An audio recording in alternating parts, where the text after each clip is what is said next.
International tennis ખેલાડી માધવીન કામત વિરુદ્ધ ગંભીર આરોપ લાગ્યો છે।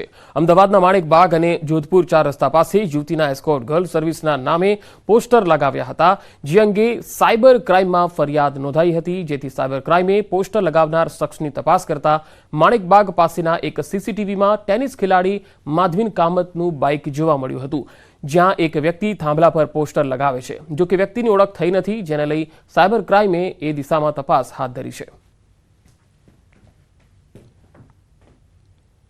જે ફરિયાદી છે એમના ફોટોનો મિસયુઝ કરીને એક ખોટું પોસ્ટર બનાવીને એમને અમદાવાદ શહેરના અલગ અલગ પબ્લિક જે પ્લેસ ઉપર ચોંટાડીને અને એમાં એમનો ફોન નંબર નાખીને તથા ખોટું લખાણ લખીને તો એવી રીતના પોસ્ટર લગાડવામાં આવે, જેથી એક શકમંદ વ્યક્તિ છે કે જેમને સીસીટીવી ફૂટેજ પોસ્ટર લગાડેલું છે, એ જે બાઇકનો યુઝ થયો હતો એ બાઇક માધવીન કામતના નામનું યુઝ થયેલું છે અને એ બાબતમાં અમે આગળની તપાસ કરી રહી છીએ।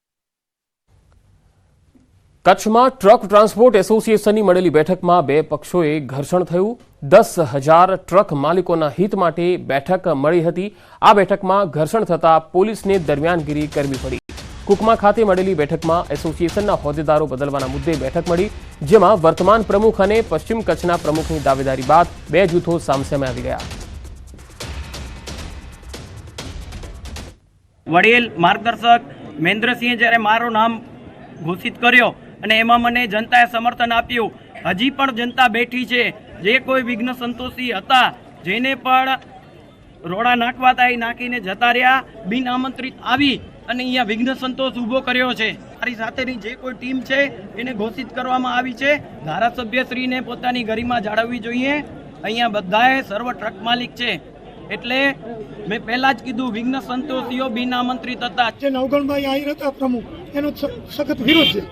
તો આજ મિટિંગ બોલાવી હતી, એને બધા આવ્યા, એનામાં આવ્યા ભેગા જ એમને કોઈ વાત કર્યા વગર ડાયરેક્ટ એમના જે અમુક લોકો જે ખાસ હોય એ ટ્રક માલિકે નથી, અને એમાં લગભગ તો બધા ભાડાતું માણસો થઈ રહ્યા છે, એને જાહેરાત કરી હતું પ્રમુખ એમને, એટલે બધા વિરોધ કર્યો, ભાઈ અમે આથી સમજ નથી। તો પછી શાંતિથી બધાને બેસાડ્યા, એ લોકો માન્યા નહીં, એટલે હવે અમે અમારો પ્રમુખ અલગરાનો બનાવ્યો। થોડા બે પક્ષ વચ્ચે ઘર્ષણ જેવું બનાવ બનવાની શક્યતા હતી, તો તાત્કાલિક અમને ખ્યાલ આવતા મહેરબાન એસપી સાહેબ અને અમે પૂરતા પોલીસ સ્ટાફ સાથે પહોંચ્યા અને એ બધા વિગતને સમજાવી અને પરિસ્થિતિ થાળે। દાહોદની ઝાયડસ હોસ્પિટલ એન્ડ મેડિકલ કોલેજની વર્ષ 2018 પહેલી બેચની કોન્વોકેશન સેરેમની યોજાઈ। ઝાયડસ કોલેજની પ્રથમ બેચમાં 150માંથી 147 વિદ્યાર્થીઓનું કોન્વોકેશન કરવામાં આવ્યું હતું। આ પ્રસંગે મુખ્ય અતિથિ હેલ્થ કમિશનરે દાહોદ હોસ્પિટલ અને મેડિકલ કોલેજની મુલાકાત લીધી, જ્યારે પ્રતાપસિંહ ચૌહાણ, વાઇસ ચાન્સેલર ગોવિંદ ગુરુ યુનિવર્સિટી મુખ્ય મહેમાન તરીકે ઉપસ્થિત રહ્યા। તમામ એચઓડી, વિદ્યાર્થીઓ અને વાલીઓની ગરિમામય ઉપસ્થિતિ રહી, જેના કારણે વિદ્યાર્થીઓમાં ખુશીનો માહોલ હતો। 2018માં જ્યારે અમે અહીંયા આવ્યા ત્યારે એક સપનું લઈને આવ્યા હતા, અને એ સપનું આજે અમારું સાકાર થાય છે। અમે લોકો આજે ડૉક્ટર બની ગયા। સાડા 5 વર્ષની મહેનતથી અમે લોકોએ આજે અહીંયા પહોંચ્યા છે। पहला कॉलेज का फर्स्ट ग्रेजुएशन डे सेरेमनी हम लोगों ने हमारे कॉलेज कैंपस में सेलिब्रेट किया, जिसमें हम लोगों ने जो डिस्टिंग्विश या डिस्टिंक्शन जिन बच्चों को मिला था उनको गोल्ड मेडल और बाकी सर्टिफिकेट्स हमने उनको डिस्ट्रीब्यूट किए।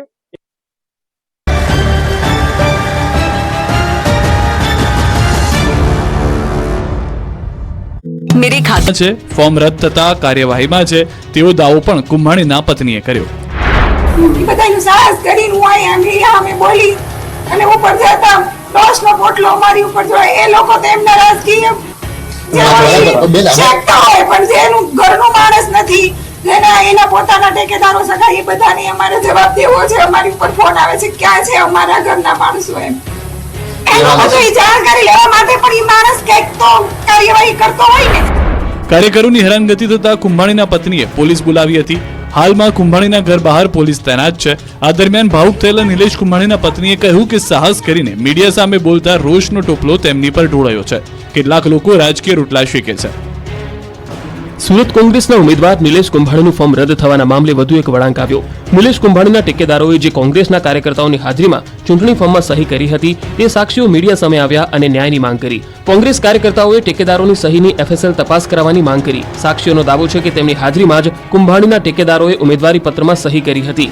સાક્ષીઓએ ચૂંટણી પંચ સામે પણ આક્ષેપ કર્યા। ચૂંટણી પંચે સાક્ષીઓની એફિડેવિટ રદ કરીને એક એકતરફી કાર્યવાહી કરી હોવાનો આરોપ લગાવ્યો. નિલેશ કુંભાણી દ્વારા પોતાના ચૂંટણી ફોર્મમાં જે ટેકેદારોની સહી કરાવી હતી તે ટેકેદાર જગદીશ સાવલિયા, ધ્રુવીન ધામેલિયા અને રમેશ પોલરા કોંગ્રેસના કાર્યકર્તા નહીં પરંતુ પોતાના સગા સંબંધી હોવાનું સામે આવ્યું છે. આ ત્રણેય ટેકેદારોએ નિલેશ કુંભાણીએ ચૂંટણી ફોર્મ ભર્યા બાદ જિલ્લા કલેક્ટર એટલે કે ચૂંટણી અધિકારી સમક્ષ હાજર થઈને નિવેદન આપ્યું હતું અને સોગંદનામું રજૂ કર્યું હતું કે ચૂંટણી ફોર્મની અંદર જે સહી છે તે ટેકેદાર તરીકે તેમની નથી અને ત્યારબાદ નિલેશ કુંભાણીનું ચૂંટણી ફોર્મ રદ થયું હતું. ચૂંટણી ફોર્મ રદ થયા બાદ નિલેશ કુંભાણી પણ કોંગ્રેસના કોઈ નેતાના સંપર્કમાં નથી અને કોંગ્રેસના કાર્યકર્તાઓએ આ બાબતે નિલેશ કુંભાણીના ઘરે જઈને નિલેશ કુંભાણી ગદ્દાર હોવાના બેનરો સાથે વિરોધ પણ દર્શાવ્યો હતો. પોતાની પાસે જીતની કોઈ જાદુઈ લાકડી નહીં પણ મજબૂત લાકડા જેવા કાર્યકર્તાઓ છે. ભરૂચમાં આ હુંકાર કર્યો સીઆર પાટીલે. પ્રદેશ અધ્યક્ષ સીઆર પાટીલની અધ્યક્ષતામાં ભરૂચ લોકસભા બેઠક પર ભાજપ કાર્યકર્તાઓનું સંમેલન મળ્યું હતું. પાટીલે તો ત્યાં સુધી કહ્યું કે ભરૂચ બેઠક પર આપ કે ઇન્ડી ગઠબંધનનો સૌથી નબળો ઉમેદવાર છે. પ્રચાર સભાને સંબોધતા પ્રદેશ ભાજપ પ્રમુખ પાટીલે આ વાત કરી. પાટીલે કોંગ્રેસ આપ ગઠબંધન પર પ્રહાર કરતા કહ્યું કે આ વખતે આપ ઉમેદવારની ડિપોઝિટ જમા કરાવી ખો ભૂલાવી દો. સાથે જ કહ્યું ભરૂચ લોકસભા જીતવાની તાસીરનો જીવતો જાગતો પુરાવો મનસુખ વસાવા છે. કાર્યકર સંમેલનને સંબોધતા પાટીલે મતોનું ગણિત અને વિજયના શીખવ્યા પાઠ.